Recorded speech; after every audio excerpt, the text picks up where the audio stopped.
வணக்கம். மதிப்பிற்குரிய முதல்வர், ஆசிரியர்கள் மற்றும் அன்புள்ள நண்பர்களே, நான் இன்று பேசப்போவது அம்மாவின் மகிமை பற்றியது. அம்மா இந்த ஒரு வார்த்தை கேட்ட உடனே நம் மனதுக்குள் ஒளிரும் முதல் உணர்வு அன்பும் பாசமும் பாதுகாப்பும் தான். தாய் என்பது எந்த மதத்திற்கும் எந்த மொழிக்கும் சொந்தமானவள் இல்லை. அவள் அனைவரின் வாழ்விலும் ஒரு மகுடம். தாயின் தியாகம். தாய் ஒருவரை உருவாக்கும் மிகப்பெரிய சக்தி. குழந்தையை 10 மாதங்கள் சுமந்து எவ்வளவு வலியை தாங்கி அவனை உலகிற்கு தருகிறாள். பிறந்த உடனே குழந்தை சிரிக்க தன் கண்களில் கண்ணீரை மறைக்கும் ஒரு அதிசயம்தான் தாய். குழந்தை எதிர்காலம் பிரகாசமாக இருக்க வேண்டும் என்று தன் ஆசைகளும் கனவுகளையும் தியாகம் செய்கிறாள். குழந்தை சாப்பிட வேண்டும் என்று தானே பசித்து கிடக்கிறாள்.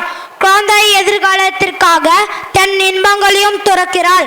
தாய் என்றவள் தன் வாழ்வையை தியாகமாக மாற்றுகிறாள்.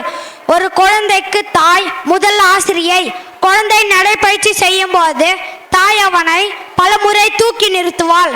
குழந்தை தவறு செய்தால் அதை பொறுமையாக திருத்துவாள். குழந்தை அழுதாலும் சிரித்தாலும் விளையாடினாலும் அவளுக்கு அது ஒரு வாழ்க்கையின் நிறைவு. தாயின் பாசம் என்பது ஒரு கடல் போல. குழந்தை நோயால் படுத்திருந்தால் அவள் கண் திறந்திருக்கிறாள். குழந்தை சிரிக்க அவள் மனம் மகிழ்கிறது. குழந்தை பள்ளிக்கு செல்வதற்காக தன் உறக்கத்தையும் மறந்து காலை எழுந்து நம்மை தயாராக செய்கிறாள். அம்மாவின் அன்பு என்றால் அளவில்லா கருணை.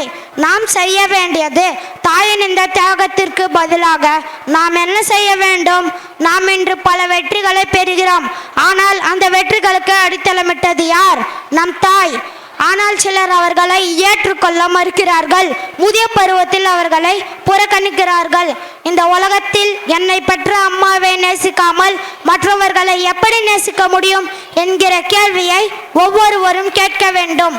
தாயின் அரவணைப்புக்கு நாமும் அன்பு கொடுக்க வேண்டும், மரியாதை கொடுக்க வேண்டும். முதிய பருவத்தில் அவர்களை கவனிக்க வேண்டும். மாதா பிதா குரு தெய்வம் என்ற பழமொழி தாயின் உயர்ந்த இடத்தை உணர்த்துகிறது. நம்மை பெற்றெடுத்து வளர்த்த அம்மா தான் வாழும் தெய்வம். அம்மா என்ற ஒரே வார்த்தை போதும். அவள் ஒரு வரம், அவள் ஒரு தெய்வம். அவளை நேசிப்போம், கவனிப்போம், மகிழ்விக்க முயல்போம். நன்றி, வணக்கம்.